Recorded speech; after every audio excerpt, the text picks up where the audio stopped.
اس میں ہے کیا، اس میں ویلنٹائن ڈے میں بندہ اپنی والدہ کو پھول دے سکتا ہے، کوئی شخص اپنی بہن کو پھول دے سکتا ہے. یہ باتیں سننے میں تو بہت اچھی لگتی ہے لیکن باتیں اتنی سادہ نہیں ہے. نگیٹو کیوں جاتے ہو؟ حیا ہے تو ایمان ہے، حیا نہیں ہے تو ایمان نہیں ہے. یہاں پر میں ریکمینڈ کروں گا اپنے یوتھ کے لیے کہ ذرا سیدنا یوسف علیہ السلام کی ذرا زندگی کے بارے میں پڑھیں. لگے گی آگ تو آئیں گے زد میں اور گھر بھی، یہاں صرف میرا مکان تھوڑی. ہم نے آج ایک ایسے مہمان کو مدعو کیا ہے جو کہ فاضل جامعہ ابی بکر الاسلامیہ ہیں اور کراچی یونیورسٹی سے ایم اے کیا ہوا ہے، جہاں انہوں نے مدارس کے اندر واجب المنزلی اور مقالے جمع کروائے ہیں. وہیں پر انہوں نے یونیورسٹی کے اندر انہوں نے اسائنمنٹس اور وہاں پر تھیسس بھی جمع کروائی ہیں. اور جہاں انہوں نے مدرسے کے اندر وہاں جو ہے وہ جا کر کے طلباء کے ساتھ دال کھائی ہے، وہیں پر انہوں نے یونیورسٹی کے اندر جا کر کے برگر بھی کھائے ہیں. شیخ بہت شکریہ، جزاک اللہ خیر. سر یہ 14 فروری آنے سے پہلے اب ہمارے دو طبقات بن چکے ہیں. اب اس میں ہے کیا، اس میں ویلنٹائن ڈے میں اتنا ادھم مچا ہوا ہے، کمنٹس آ رہے ہیں، الگ الگ پوسٹیں آ رہی ہیں، ہمارے ہی لوگ ہیں دونوں. اصل میں اس سوال کا جواب تو ہم سب کو پتا ہے، آڈینس بھی جانتی ہے کہ ویلنٹائن ڈے میں ہوتا کیا ہے.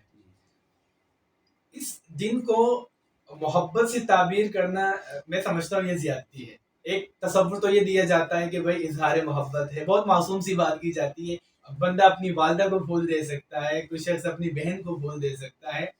تو لیکن یہ باتیں سننے میں تو بہت اچھی لگتی ہے لیکن باتیں اتنی سادہ نہیں ہیں. ہم سب جانتے ہیں پارکس کے اندر کیا ہوتا ہے، ہم سب جانتے ہیں کہ کالجز کے اندر، یونیورسٹیز کے اندر کیا ہوتا ہے. کسی سے بھی یہ ڈھکی چھپی بات نہیں ہے. تو پھر بنتا ہے دینی طبقے کا کہ وہ اس کو فتنہ سمجھتے ہوئے، اس کو بے حیائی سمجھتے ہوئے اس کا سدباب کرے اور اس کے خلاف آواز اٹھائے. سر اس میں دیکھیں نا، اب معاملہ یہ بھی آتا ہے کہ کہتے ہیں تمہارے منفی ذہن ہے، ٹھیک ہے نا، تم نگیٹو کیوں جاتے ہو. معاملہ یہ ہے کہ ہمارے کلیگ ہیں، ہم ساتھ رہتے ہیں، پورا سال ہمارے مانوس ہو جاتے ہیں آپس میں. اب ایک دن اگر پھول پیش کر دیا تو اس میں کون سی بے حیائی آ جاتی ہے. ہم اگر کوئی بھی کام کرتے ہیں اور اس کی اجازت لیں، پرمیشن لیں، تو ہمیں پھر اس حکم کو، اس پرمیشن کو جنرلائز کرنا پڑے گا. وہ اجازت سب کو دینی پڑے گی. تو آپ سوچ سکتے ہیں اگر ایسی اجازت ہم نے ایسے معاشرے کو دے دی یا اس معاشرے کے اندر موجود ان لوگوں کو دے دی کہ جو آلریڈی پیاسے بیٹھے ہیں، تو پھر کیا نتائج نکل سکتے. تو اسلامی معاشرے کے بھی کچھ اقدار ہیں. حیا اسلامی معاشرے کے اقدار میں سے بہت بنیادی قدر ہے، بلکہ اللہ کے نبی صلی اللہ علیہ وسلم نے اس کو ایمان کے ساتھ ملا کر بیان کیا ہے. فرمایا کہ الایمان والحیاء قرانا، یعنی مطلب حیا ہے تو ایمان ہے، حیا نہیں ہے تو ایمان نہیں ہے. حیا کی امپورٹنس دیکھیں، مطلب جو چیز حرام ہے وہ حرام ہے، پھر اس کی کوئی صورت جائز نہیں ہو سکتی، کبھی بھی جائز نہیں ہو سکتی. اب کوئی نوجوان ایسا ہے کہ اللہ تعالیٰ نے اس کو منصب بھی دیا ہے، مال بھی دیا ہے، پڑھائی میں بھی اچھا ہے، کہ سب کی نگاہیں وہاں پر، اور ان سب کچھ میسر ہے اس کو، وہ سب کچھ کر سکتا ہے. اور محبت تو پھر دل کی بات ہے، وہ تو ہو ہی جاتی ہے انسان کو.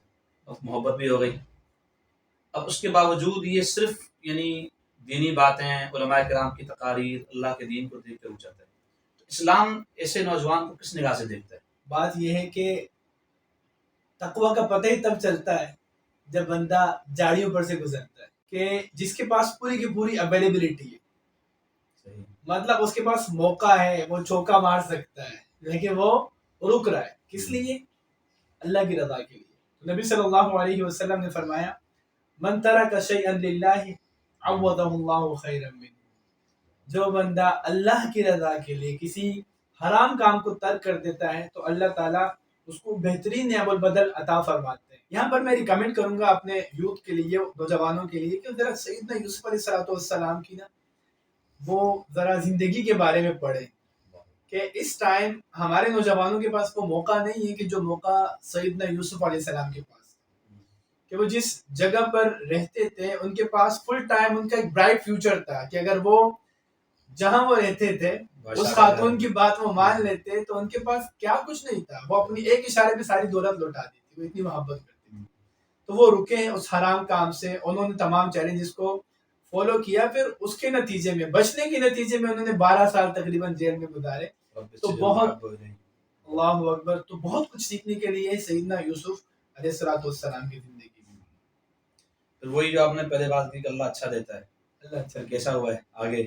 صحیح مسلم کی ایک روایت ہے کہ وہ ایک ایسی خاتون کہ جو کسی نوجوان کو برائی کی دعوت دے اور وہ اس سے رک جائے صرف اس وجہ سے کہ انی اخاف اللہ.